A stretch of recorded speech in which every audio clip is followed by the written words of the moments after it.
চায়ের কাপে মেপে কোনো রকম ঝামেলা ছাড়া পারফেক্টলি কিভাবে বাসায় পুডিং বানাবেন তার একটি সহজ রেসিপি শেয়ার করতে যাচ্ছি। আশা করছি আমার আজকের এই রেসিপিটি যারা নতুন রাঁধুনি আছেন তাদের জন্য খুবই উপকারে আসবে। সো হ্যালো এভরিওয়ান, আসসালামু আলাইকুম। ভিডিওটি যদি ভালো লাগে ধৈর্য সহকারে কন্টিনিউ করবেন। পুডিংটা বানানোর জন্য একটা কাপ নিয়ে নিয়েছি। ডিমটাকে আমি কাপে মেপে নিব। যতটুকু ডিম হবে তার ডবল পরিমাণ দুধ নিব, সহজ হিসাব। এখানে আমি 4টা ডিম নিয়ে নিয়েছি। 4টা ডিম হয়েছে আপনার বেশি আধা কাপ করে 2 কাপ। দিয়ে দিব এখানে 1 কাপ থেকে সামান্য পরিমাণ কম চিনি। দিয়ে দিব সামান্য পরিমাণ ভ্যানিলা এসেন্স, এতে করে ডিমের যে একটা এক্সট্রা স্মেল থাকে সেটা আর লাগবে না। এখন ডিম আর চিনির মিশ্রণটাকে ভালো করে মিশিয়ে নিব যতক্ষণ পর্যন্ত চিনিটা না গলে যায়।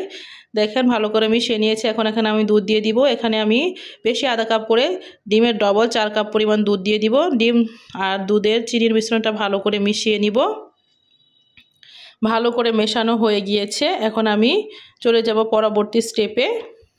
যে পাত্রে পুডিংটা সেট করব সেই পাত্রে আমি ক্যারামেলটা বানিয়ে নিব। তার জন্য এখানে 4 টেবিল চামচ পরিমাণ চিনি দিয়ে দিয়েছি। দিয়ে দিব সামান্য একটু পানি। এখন এটাকে আমি ক্যারামেল বানিয়ে নিব। আপনারা আপনাদের পছন্দের মতো কালার করে ক্যারামেল বানিয়ে নেবেন, তবে ক্যারামেলটা বেশি পুড়তে যাবেন না, তাহলে পুডিংটা খেতে ভালো লাগবে না, তেতো তেতো লাগবে।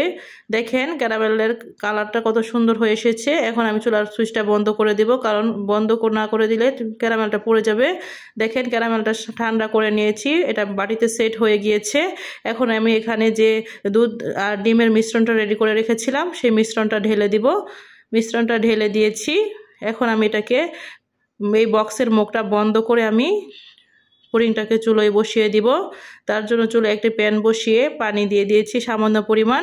এখানে দিয়ে দিয়েছি একটা শক্ত কাপড়। আপনারা বাটিটা যাতে নড়াচড়া না করে পানিতে বসালে, তার জন্য এই কাপড়টা আমি দিয়ে দিয়েছি। এখন আমি পানিটাকে আগে থেকে গরম করে নেবেন। ঢাকনা দিয়ে ঢেকে দিয়েছি। ঢাকনার ছিদ্রটা আমি একটা টিস্যু দিয়ে বন্ধ করে দিয়েছি। এখন আমি চুলার হিটটা মিডিয়াম টু লো করে দিয়ে 30 মিনিট অপেক্ষা করব। 30 মিনিট পর দেখেন পুডিংটা হয়ে এসেছে, কত সুন্দর পারফেক্ট হয়েছে। এখন আমি পুডিংটাকে চেক করব একটা কাঠির সাহায্যে। কাঠিটা দিয়ে আমি পুডিংটা চেক করে নিচ্ছি। দেখেন কাঠিটা একদম ক্লিন এসেছে, তার মানে ভিতরটা পুডিংয়ের হয়ে গিয়েছে। এখন আমি এটাকে নামিয়ে ঠান্ডা করে নিব। আপনারা এটা 1 ঘন্টার জন্য ফ্রিজে রেখে দিবেন, নর্মাল চেম্বারে ফ্রিজের।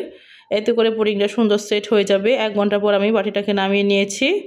যতক্ষণ ভালো আপনার পুডিংটা ঠান্ডা হবে তত সুন্দর মোল্ড আউট হবে আপনার এটা।